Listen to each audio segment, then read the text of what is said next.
시청자 여러분 안녕하십니까. 홍락의 레이지 뉴스 시작하겠습니다. 장영철 박사 모시겠습니다. 박사님 구호 한번 해야 됩니다. 살아남자 경제! 살아남자 경제! 코로나 사태 이후로 정말 경제, 처음엔 피부로 체감을 못 하는데 요즘 갈수록 확산되죠. 참 어려워진다 이렇게 느껴지는데 사람들이 이 판에 청와대에서는 한국판 뉴딜. 난 뉴딜을 왜 이렇게 좋아하는지 모르겠어요. 뉴딜이 무슨 뜻인지 모르겠는데 하여튼 뉴딜을 이제 하고 오늘 국회 가서 돈 빨리 추경 내라 이렇게 얘기한 것 같은데 근데 예산이 한국판 뉴딜 하는데 160조예요. 향후 5년간 160조를 쓰겠다는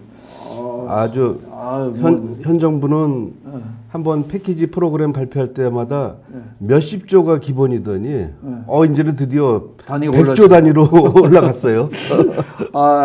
160조면 사실 이명박 정부 때는 1년 예산의 반이었는데.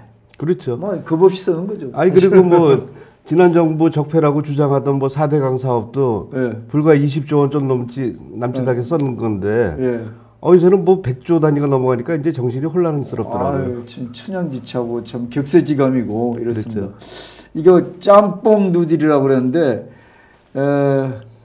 장 박사님 보시기에는 사실은 좀 새로운 게 없고 그냥 이것저것 섞어 가지고 하니까 이게 나중에 이게 될 가능성이 있겠냐 이런 것까지 미리 예견을 하시는 것 같아요. 어떻습니까? 미리 결론부터 얘기하는 것 같아서 좀 그렇긴 한데 한번 뉴딜 이번에 발표된 뉴딜 계획의 큰 골격을 한번 말씀드려야 될 것 같습니다. 대체적으로 향후 5년간 이건가요? 그렇죠. 향후 5년간 160조 원의 투자 계획입니다. 근데 이거는 현 정부 잔여 임기가 2년 남았고 차기 정부가 3년을 수행을 해야 되는데 이 우리나라 성격상 정권이 바뀌었을 때 과연 이게 지속 가능성이 있겠느냐 하는 의문점은 좀 들긴 하는데 그래도 이제 대체로 3개 파트로 나누어서 지금 계획을 세워놨어요. 첫 번째는 디지털 뉴딜, 그다음에 그린 뉴딜, 그다음에 안전망 강화 요 세 가지 파트인데 이제 백그라운드로는 지금 우리가 코로나 사태로 지금 사실 경제가 심각하거든요. 물론 우리가 이제 방역을 잘했다고 K 방역 얘기하고 그런 점도 있어요. 사실은 그 방역 시스템 자체는 지난 정부 때 이제 만들어 놓은 걸 덕을 보는 게 아닌가 이런 생각이 좀 드는데 국민의 협조도 그렇죠. 그리고 사실 우리나라처럼 이 인터넷이 발달되고 디지털이 잘 발달된 나라가 별로 없거든요. 그래서 다른 나라하고는 달리 신속하게 대처할 수 있는 그런 능력을 가졌으니까 대단한 역량을 가진 나라다 이렇게 평가받는 건 분명한데 이 바이러스 사태의 본질이 이 접촉을 하지 못하게 하는 거잖아요. 이 바이러스가 보통의 경우 바이러스 이제 기침이 걸렸다, 독감이 걸렸다 하면은 나 환자여 하고 표시하는 게 있어요. 기침하고 열나고 그런데 지금 이 바이러스는 열도 없고 본인도 증상을 잘 모르는 상태에서 남한테 감염을 시키는 그러니까 무증상 감염이라고 얘기를 하는데 그게 일종의 우리 전투기로 얘기하면 스텔스 전투기 같은 역할을 하거든요. 소리 없이 가서 그냥. 그러니까 아무 소리 없이 쫙 가가지고 그냥 콱. 그렇죠. 그러니까 걸린 사람도 나 걸렸으니까 자제해야지 이렇게 돼야 되는데 그 증상이 없으니까 자기도 모르게 다니면서 이제 감염을 시키는 그런 사태가 벌어지고 있는데 그래도 잠깐 진정이 되다가 다시 또 이제 확산되고 있지 않습니까? 그 또 바이러스가 또 변종을 거듭을 한다니까 그 질병관리본부에서 이제 대처하기 상당히 어려운데 어쨌거나 이제 접촉을 꺼려하는 분위기를 만들어 놨잖아요. 그래서 무슨 모임도 다 중지하고 그러라고 이제 하는데 아시다시피 경제라는 거는 서로 접촉이 가장 기본이잖아요. 그렇죠. 우리가 이제 경제를 일반적으로 얘기할 때 순환을 한다고 얘기를 하는데 순환 과정이라는 거는 A라는 거점에서 B라는 거점으로 옮기고 B에서 또 C로 옮기고 이렇게 순환되는 건데 예를 들어 제품을 하나 만들면은 원자재를 구입을 하고 원자재도 한두 개입니까? 자동차 같으면 2만 개 부품이라고 그러잖아요. 그다음에 또 또 인력을 해야지, 또 자금 끌어모아야지, 판매해야지, 이런 모든 것들이 연결이 돼서 하나의 시스템을 만들어 나가는 것인데, 이런 순환 고리가 차단이 되는 결과를 초래하니까, 그러면 이제 그래도 그나마 이제 인터넷이 발전되니까 온라인 시스템으로 이제 많이 전이가 되고 이제 전달이 되고 연결이 되고. 그렇죠. 그러니까 이제 그게 이제 핵심이 이제 디지털 기술이니까, 그 디지털 어떻게 보면은 4차 산업혁명의 가장 핵심적인 아젠다라고 얘기를 할 수 있죠. 우리가 4차 산업혁명의 가장 기본적인 이념은 초연결. 그러니까 그 어떤 인공지능을 통한 초연결 뭐 이런 건데, 이게 다 이제 디지털 기술이니까. 그러니까 디지털 기술에 투자 확대하는 건 정말 필요하고. 여기 디지털 누들이 그렇죠. 한다며요. 그리고 또 그동안에 뭐 안 한 것도 아니에요. 굉장히 또 우리가 많이 나름대로 했어요. 그런데 거기에 플러스해서 이제 그린 뉴딜이 들어갔잖아요. 글쎄, 뭐 좋은 얘기인데 디지털 뉴딜도 아직 그 인식이 일반 국민들은 좀 아까 얘기한 뭐 IT다, 그 뭐 이렇게 생각하고 이제 그렇죠. 하는데, 또 그린 뉴딜은 이거는 뭐 저거 아닌가요? 뭐 환경적인 얘기, 뭐 그다음에 그렇죠. 뭐 또 지난 정부의 그 저탄소 녹색 성장 이런 거를 연상시키는 단어거든요. 그래서 녹색 성장, 녹색이라는 게 그린이니까. 그러니까 사실 그린을 통해서 성장한다는 그거 상당히 좋은 이념인데, 이게 우리가 실제로 현 정부가 들어서서는 그 저탄소 녹색 성장이라는 개념을 사실 안 썼거든요. 이제 우리나라 역대 정부의 특징이 지난 정부 계획은 안 쓴다. 뭐 그게 이제 특징인 것 같은데, 또 특히 같은 편 아니면 절대 안 쓴다. 이 정권은. 아주 뭐 그런 아주 독특한 특징을 가지고, 아마 다른 나라도 그럴 거예요. 그렇지만 그래도 어느 정도 거기는 일관성이 있잖아요. 그렇죠. 그런데 이상하게 뭐 태양광은 또 이렇게 살려놓고, 뭐 원전이 위험하니까 원전을 대체하는 태양광을 쓰자. 그래갖고 이제 태양광을 대거 도입을 했잖아요. 근데 막상 우리나라에서 태양광 장비를 공급하는 회사는 이제 더 이상 안 하겠다고 그랬어요. 왜냐? 중국산 저가 제품이 대거 밀고 들어오니까, 기껏 우리가 이제 뭐 이게 사업을 했더니 중국 사람이 돈 벌었다는 거 아니에요. 우리는 뭐 제주는 누가 부리고 뭐 돈은 누가 벌고 뭐 그런 용어 있잖아요. 떼놈이 제주 부리고, 아니지. 제주는 우리가 제주는 곰이 부린 거지. 곰이 부리고 돈은 떼놈이. 그러니까 딱 이제 우리가 이제 그런 꼴이 됐는데, 막상 이제 우리 기업들이 태양광으로 해서 뻗어나갈 수 있으면 괜찮은데, 중국한테 실리를 다 넘겨줬고, 막상 우리는 원전 스톱 시켰지.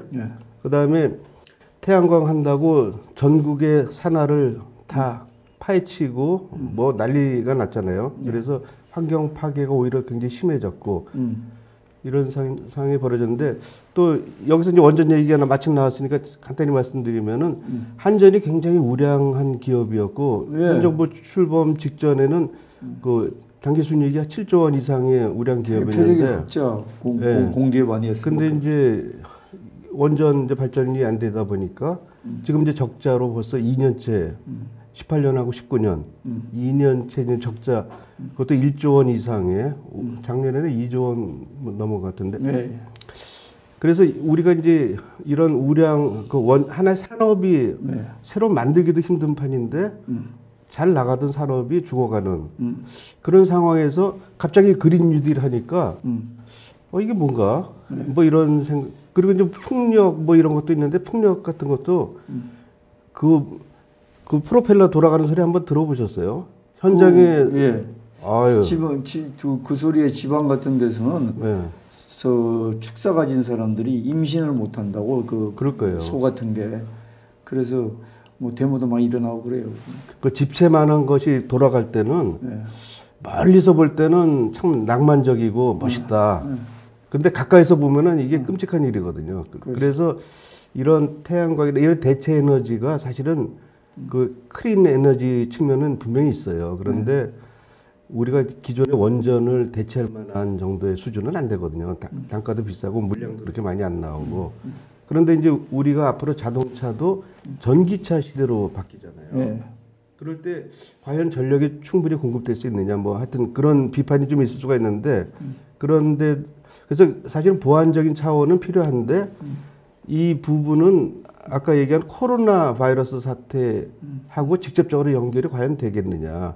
물론 이제 깨끗한 공기가 있으면 바이러스는 못 살겠지만은 우리가 산업을 백신이 제일이지 뭐 지금 어떻게 무슨 환경 가지고 지금 단기간에 뭐 성과를 내겠습니까? 솔직한 얘기로. 예. 그리고 이제 안전망 강화가 이제 새로 이제 사실 이거는 그 전부터 쭉 해오던 일들이 상당히 많은데, 근데 눈에 띄는 건 이제 고용보험을 좀 확대하겠다 뭐 이런 등등의 그 프리랜서에 대한 고용보험 확대 뭐 등등이 들어가 있는데, 이 세 가지 파트에서 정말 코로나 바이러스 사태 이후에 중점을 둬야 될 분야는 사실 1번 디지털 뉴딜 쪽밖에는 사실 없는 게 아닌가.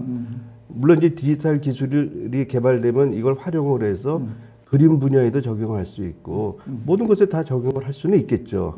그렇지만은 우리가 좀 어떻게 역점을 둬야 될 분야에 역점을 두지 않고 딴 게 끼어들면은 이게 혼란스럽잖아요.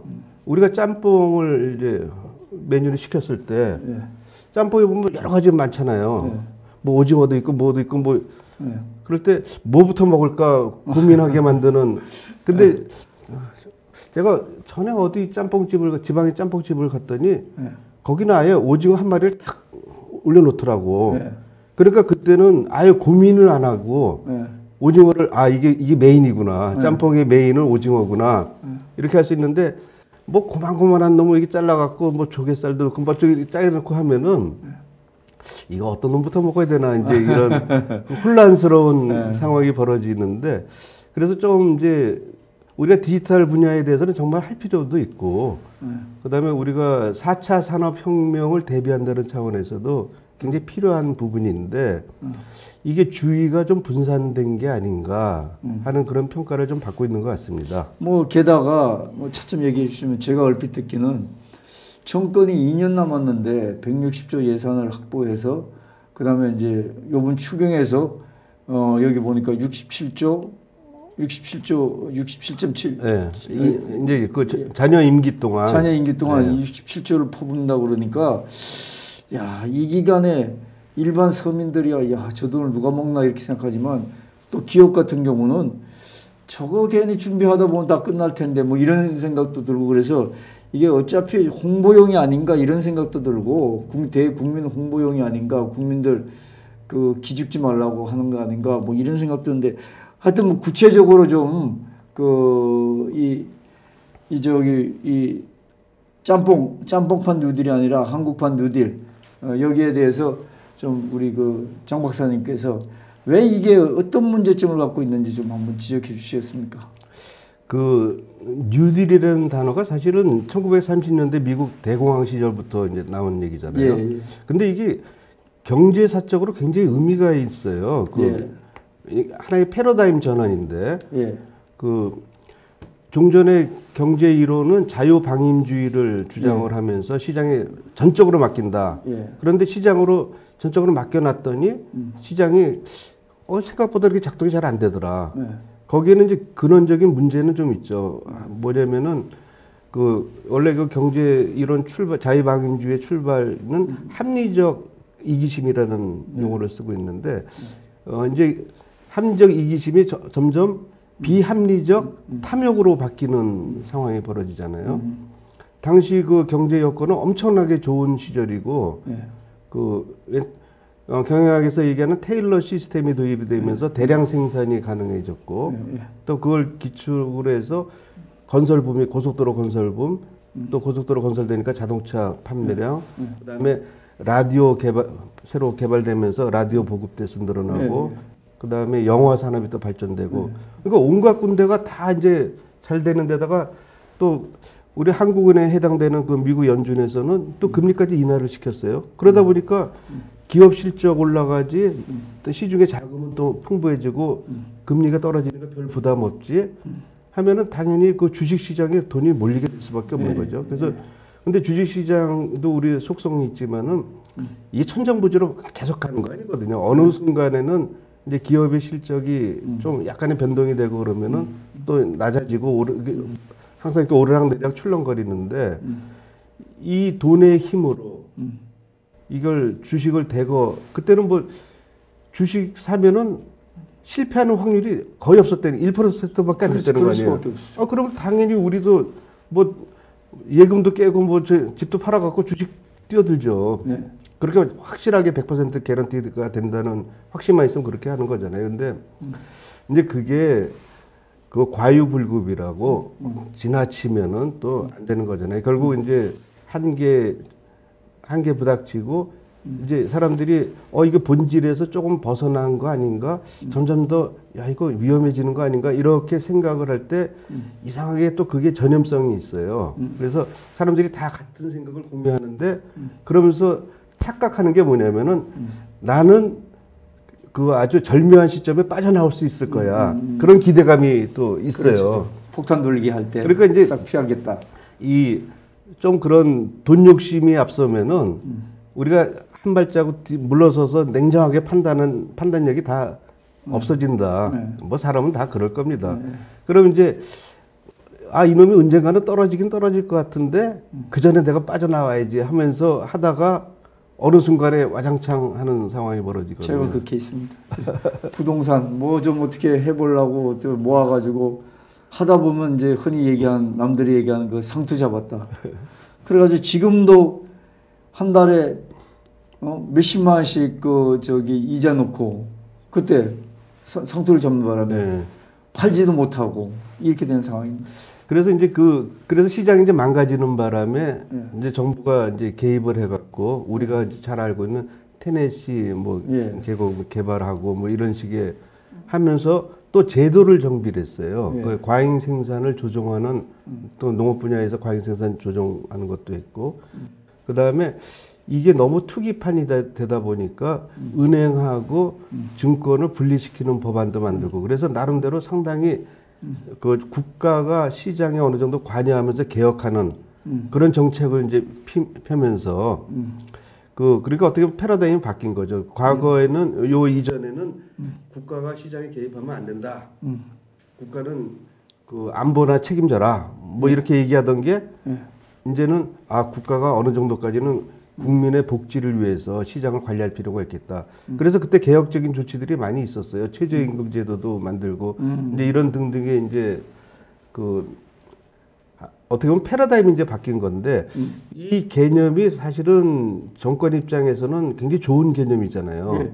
여기 보니까 이제 미국의 뉴딜 정책을 아까 지금 말씀하신 것처럼 케인즈 이론을 보태가지고 쭉 그 당시에 자유방임주의 부정하고 국가의 시장 개입하고 그다음에 국가의 적절한 개입이 평가되고 뭐 이렇게 하면서 미국 상황이 이랬었는데 여기 적절히 대처가 됐다. 네. 그런데 지금 우리의 이 짬뽕식 뉴딜 뉴딜은 기본적으로 한마디로 이제 장 박사님은 달성 가능성이 없다 이렇게 그냥 한마디로 정의를 하셨네요. 그게 이제 우리 역대 정부가 사실은 5년짜리 정부잖아요. 5년짜리 정부의 한계일지도 모르겠다는 생각을 좀 하는데 그 신정부가 들어서면 대개 초년 1년 차에 계획을 굉장히 많이 세웁니다. 그래서 역대 정부가 다 이제 향후 5년간을 어떻게 끌어갈 것인가 그런 계획들을 많이 세웠거든요. 그래서 각 정부마다 세웠는데 저도 이제 노무현 정부 때는 그 계획을 이제 로드맵이라는 표현을 많이 썼는데 그 당시 로드맵이죠. 저도 뭐 3개씩이나 만들어 보고 이제 그런 경험도 있고 한데 근데 요는 그게 처음에 그 집권층의 미래 비전을 제시하고 그다음에 추진 계획까지 하는 그런 거잖아요. 근데 끝까지 달성된 거는 사실 별로가 없어요. 근데 현 정부는 이제 초기에 나름대로 비전은 일자리 정부다. 그다음에 뭐 이제 뭐 이런 등등의 얘기를 했는데 막상 해보니까 돈은 많이 투입이 됐죠. 뭐 연간 뭐 21조씩 해서 지금 하면 거의 100조까지 들어가는 상황이 됐는데 그런데 그 일자리 재정으로 사실 일자리가 정부 예산만으로 만드는 건 아니거든요. 우선 일자리를 만드는 게 누굽니까? 사실 기업이 만드는 거거든요. 우리 경제 순환 과정에서 기업이 부가치를 창출할 수 있는 능력이 있어요. 그리고 가계하고 정부는 그 기업이 창출한 부가가치를 갖다가 쓰는 거거든요. 그 소비 주체라고 얘기를 할 수 있지 생산 주체는 사실 기업이거든요. 네. 그러면은 그 가게는 뭐 자기 소비를 한다고 치지만은 정부는 그 이제 세금으로 이제 그 부가가치를 일부 가져가잖아요. 네. 그럼 그걸 가지고 부가가치를 창출하는 쪽으로 사실 돈이 들어가는 것이 맞다고 생각을 하는데 네. 네. 그래서 세계 어느 나라 정부도 다 기업을 지원을 하고 그러는데 지금 우리 정부는 막상 이제 경제 상황이 계속 반시장 정책을 세우니까 우리가 그 어떤 이념상의 정책을 이게 좋은 거다. 좋은 정책 해야 돼요. 해야 되는데 이게 시장 여건을 보고서 해야 되는데 현실을 무시하고 이념적으로 이거는 좋은 거니까 이렇게 해야 돼 하는 당위성만 강조하는 정책을 펴다 보니까 그게 시장 여건하고 안 맞아서 대표적인 게 최저임금이거든요. 네. 최저임금 사실은 필요한 겁니다. 네. 아니 근로자가 열심히 일했는데도 최저 그 보장도 안 하면은 그거 어떻게 해요? 우리가 그 자본주의 초기 상태에서는 정말 그 탄광 노동자들 어렵게 그런 묘사한 소설도 있잖아요. 예. 그런데 이제 우리가 그래도 같이 사는 아까 미국 대공황 그 얘기했지만은 우리가 같이 사는 사회를 만들려면 최저소득은 해줘야 되겠다 해서 이제 만들어준 건데 이거를 그 최저임금을 기업 실정에 안 맞게 팍팍 올려버리니까 받는 사람은 좋죠. 그런데 기업이 감당을 못하니까 결과는 어떻게 됐습니까? 일자리를 줄일 수밖에 없는 상황이 되고 그러니까 최저임금이 오른 건 맞는데 받는 사람은 줄어드는 상황이 벌어졌잖아요. 그러니까 저소득층은 결국은 또 근로소득이 감소되는 거죠. 전체로. 그렇죠. 여기 말씀하셨네요. 보니까 21세기 한국형 일자리 뉴딜을 한다고 해서 100조 원을 투자한다고 그러는데 아까 말씀하신 기업을 압박해서 소주성 흔히 얘기하는 소주성 유명하죠. 소주성 그러니까 최저임금 뭐 확보하고 이러니까 요번에도 뭐 이 판국에도 최저임금 뭐 얼마를 올려야 된다고 막 그러더라고 보니까 노동계에서 그다음에 소주성 그다음에 법인세를 인상하니까 결국은 민간 일자리 감소가 되고 결과적으로 저소득층의 근로소득이 감소되고 결과적으로 실업률이 뭐 많아지니까 또 실업률을 축소해야 되고 뭐 또 하다 보니까 알바생들 막 이렇게 해가지고 실업률을 또 축소도 또 의욕을 부풀리고 또 이게 좀 요즘 뭐 부동산도 또 난리가 아닌데 보니까 그 도시 재생 뉴딜을 50조 원을 투자했는데 지금 달동네 100곳이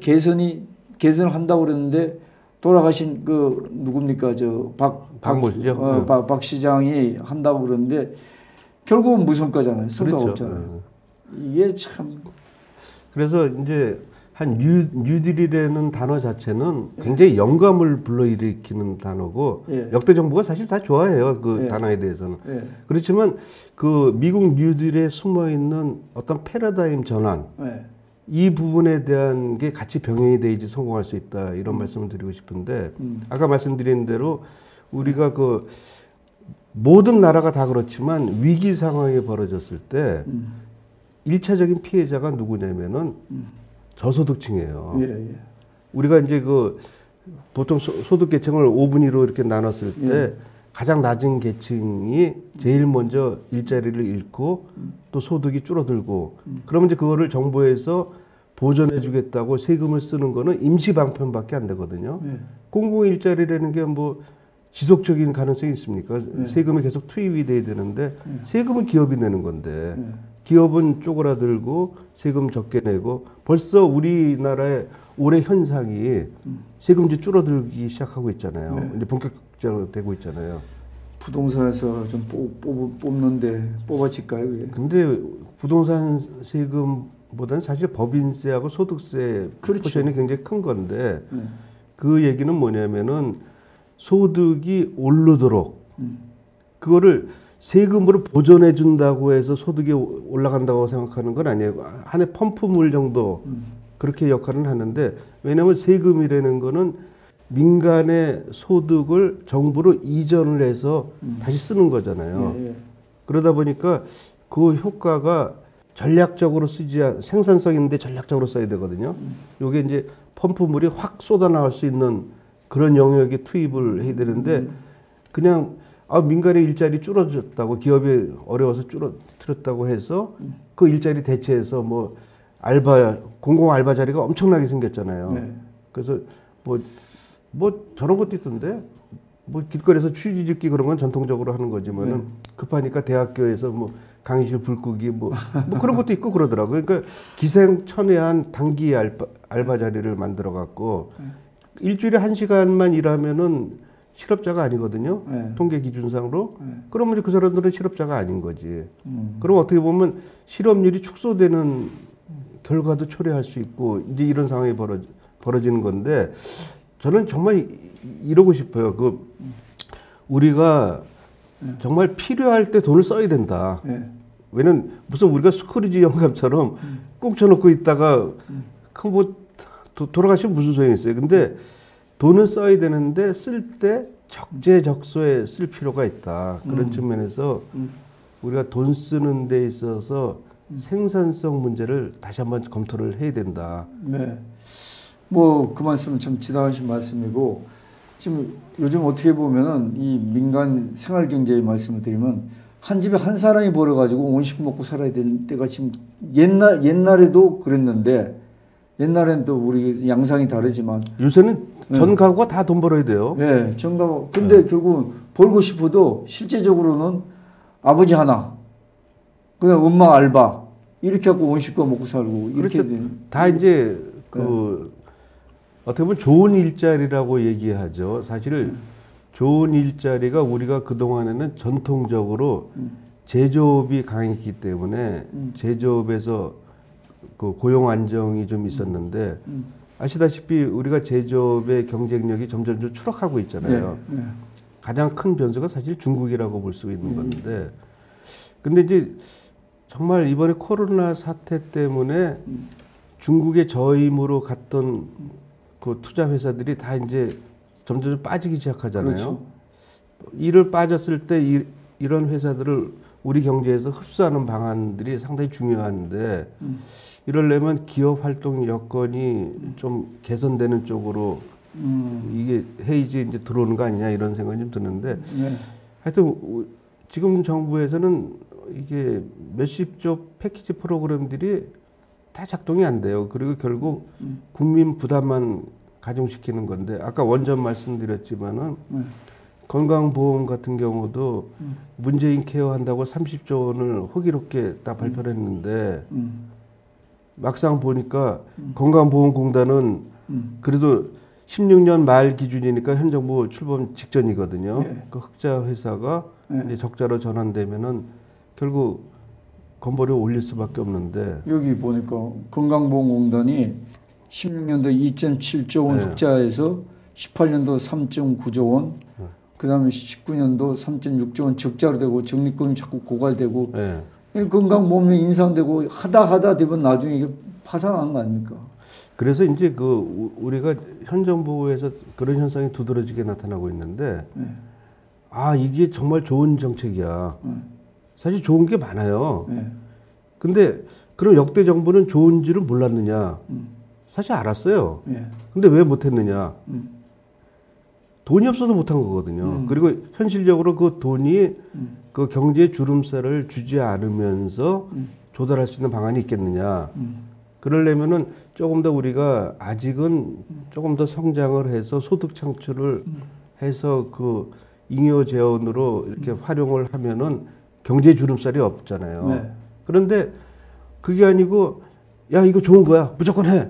이제 이런 식으로 해버리니까 이제 다른 분야에 주름살을 주는 그런 현상이 이제 벌어지고 있는 건데 이게 한번 좀 여쭤보고 싶은 게 사실은 이제 국민들 입장에서 좀 깝깝한 게 자 정권을 잡은 정치하는 분들은 자기네들이 단기간에 아까 앞에서 말씀한 것처럼 국민들한테 뭔가 홍보용으로 뭔가 하는 것처럼 보여야 되고 국민 잘 살게 만들어야 되고 이래야지 정권 유지가 되니까 그런 식으로 이제 몰아가는데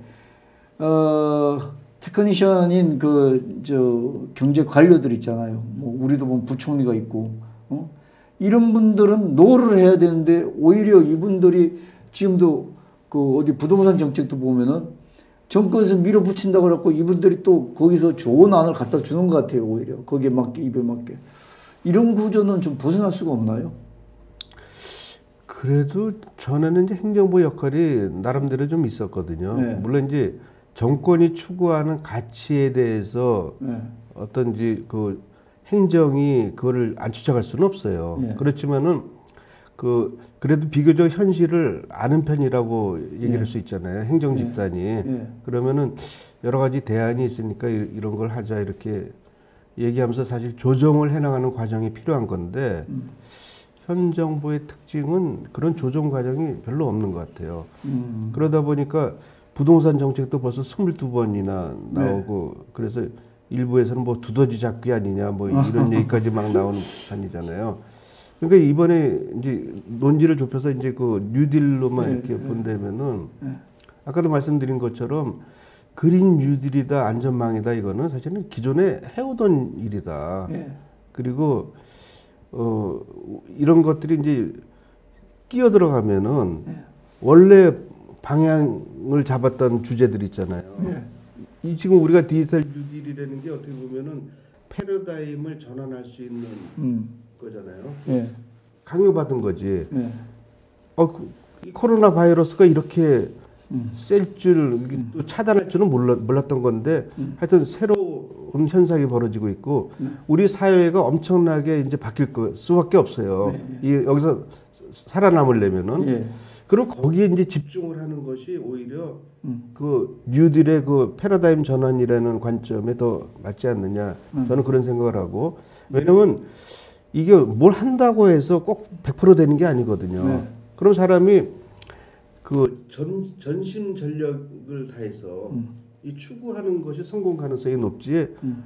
아까 짬뽕처럼 이것도 있고 저것도 있고 뭐 이런 식으로 해버리면은 그 여력이 좀 분산되는 게 아니냐. 물론 이제 현 그 정부 계획을 가만히 보면은 그 디지털의 개념인 스마트 개념, 그다음에 그린의 그래서 스마트 그린이라는 용어를 엄청나게 활용을 했어요.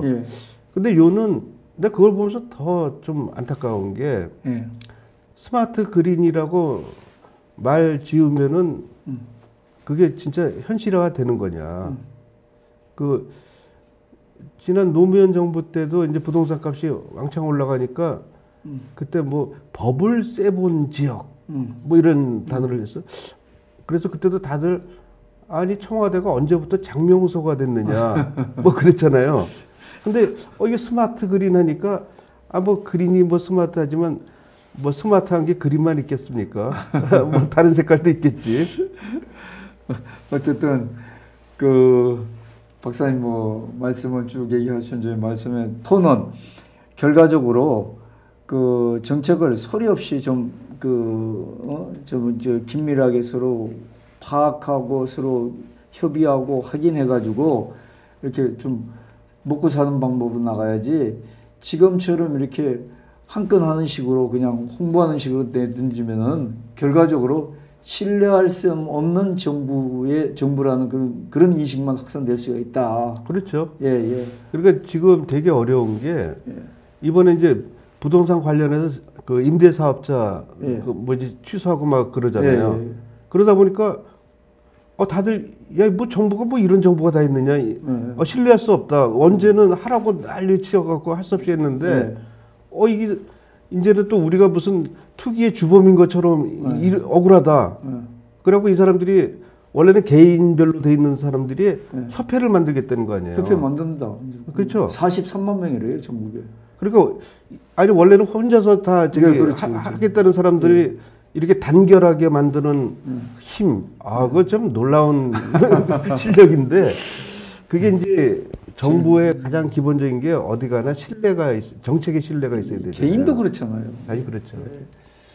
그래서 하여튼 뭐 이번에 잘 되길 바라지만 지금 이 아주 그 전문가이신 우리 장영철 박사님께서는 결국은 이게 신뢰할 수 없는 정부의 정책이 될 수 있을 것이다. 이렇게 예견을 했습니다. 그렇지만 잘하시기 바랍니다. 장 박사님. 그렇지만 국민들은 그걸 잘 판단하고 살아남아야 됩니다. 어쨌든. 그렇죠. 그래서 뭐래도 하나만 제대로만 건져도 예. 뭐 성공 아니겠나 이런 생각을 좀 하긴 합니다. 예.